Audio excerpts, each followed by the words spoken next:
To be called by God is an invitation to more. It's an invitation to launch into the deep despite your fears.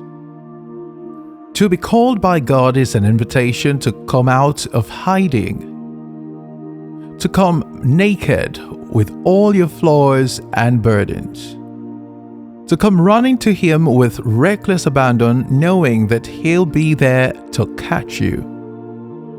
To be called by God is an invitation to be your highest self, to rise to be who God has called you to be. To be called by God is an invitation to intimacy, an invitation to know Him deeper than you ever thought you could.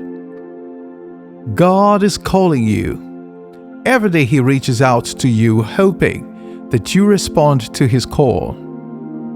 Will you respond? Peter was a man who understood what it meant to truly be called by God. In the book of Matthew, chapter 14, verse 22 to 33, we find an interesting story of a man named Peter who had such a great destiny ahead of him, but who knew nothing about it. So the Bible records that after Jesus had fed about 5,000 men besides women and children, He needed to retreat to pray. So He sent His disciples ahead of Him in a boat and went up to the mountains to pray. In the evening time, the disciples began to experience some turbulence at sea. Their boat was being rocked by waves, and so Jesus began to walk to them. He walked right on the sea. The disciples were afraid, and they swore it was a ghost. They cried out in fear, probably calling on God to save them.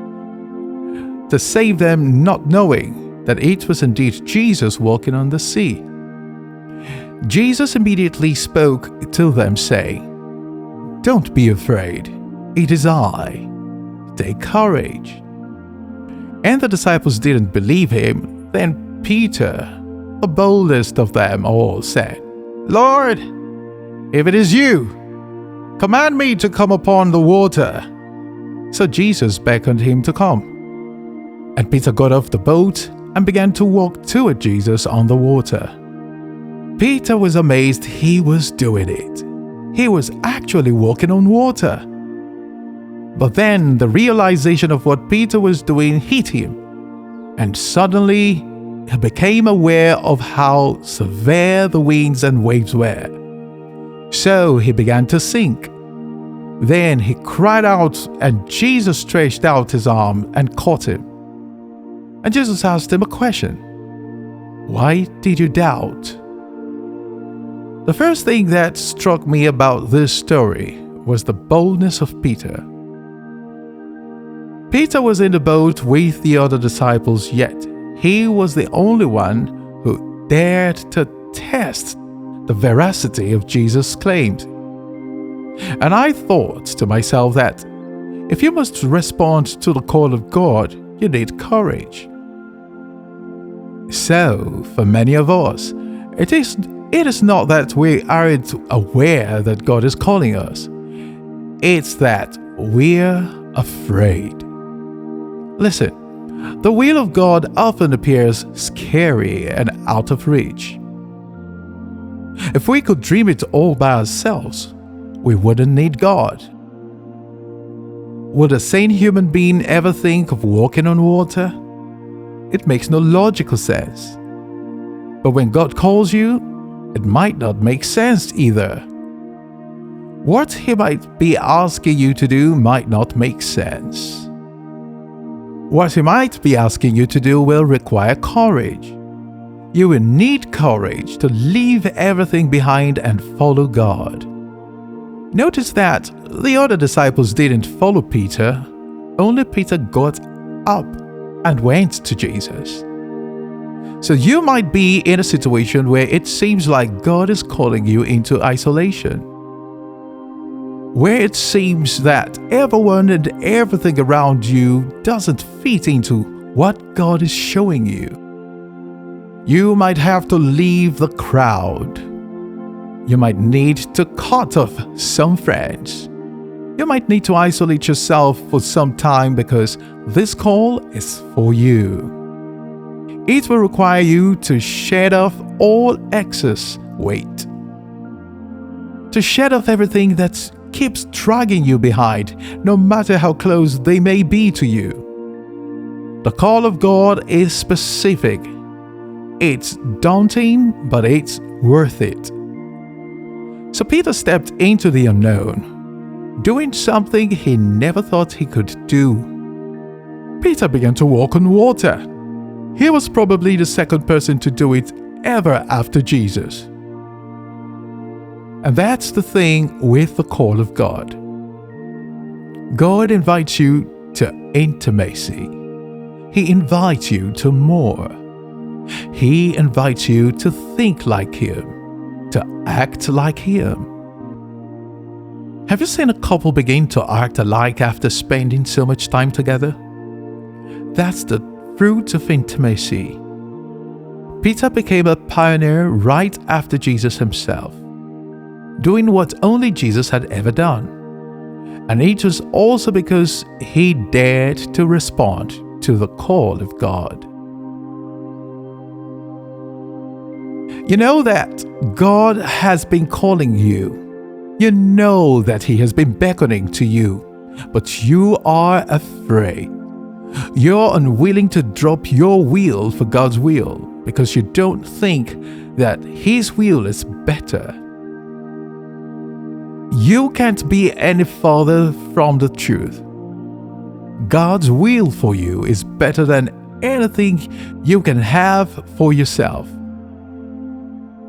There's something inside of you that God would always draw out. The warrior, the soldier in you. The person who can achieve their highest potential. When God calls you, He's not calling you as you are. He's calling out your highest self. The you He created you to be.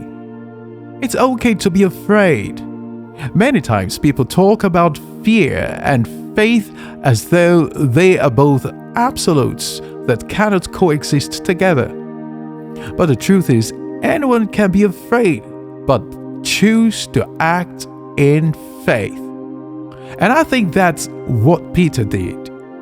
Peter stepped out in faith because he heard Jesus call him. The call was enough for him to go without thinking. At some distance away from the boat, Peter suddenly realized what he had done, and fear started to sink in. Peter started to sink into his own fears. But even then, he didn't lose his faith. How do I know? Because he had enough faith to cry out to Jesus to save him. So maybe you're currently lost at sea. You heard God call you. You heard Him give you an instruction. You heard Him beckon to you and you responded. What you didn't expect was that you'd ever sink. You didn't know that you would need to keep exercising your faith till the end. Now you feel abandoned by God. You feel like He drew you out only to leave you there. Some of you are angry so you won't even cry out. I need you to understand the call of God is a call to a life of faith. You will need to step into the unknown where your feet may fail. You will need to rely on your faith in God to see you through. Listen, the waves didn't stop because Jesus called out to Peter. The waves may not stop because God has called you. Things may not instantly turn around for the better. The fact that you've gotten an instruction or a word from God doesn't mean that everything will go on smoothly. You've got to trust through the process. You've got to trust enough in the one who called you to know that even if you stumble, He will never let you fall. He's out on the water, eager to see you exercise your faith and grow into who He has called you to be. But He understands your weaknesses. He understands your fears. So His hands are continually stretched out, eager to catch you when you fall. So, don't be afraid. Leave your fears behind. Launch into the deep. Don't be afraid to go deeper with God. Don't be afraid to go naked. He sees everything. He sees your shame, your fears, your pain, and your struggles. Still, He wants you. Still, He calls you the chosen one. God is calling you. Will you respond? In the midst of your toughest battles in life, you must look out for God's call. God doesn't cause our pain, but sometimes He uses our pain to catch our attention. Because there is a generation of people who do not know how to be with God in their joyful moments. They only seem to remember Him when everything begins to go south. Yet even then, God responds. But they never get the best of God.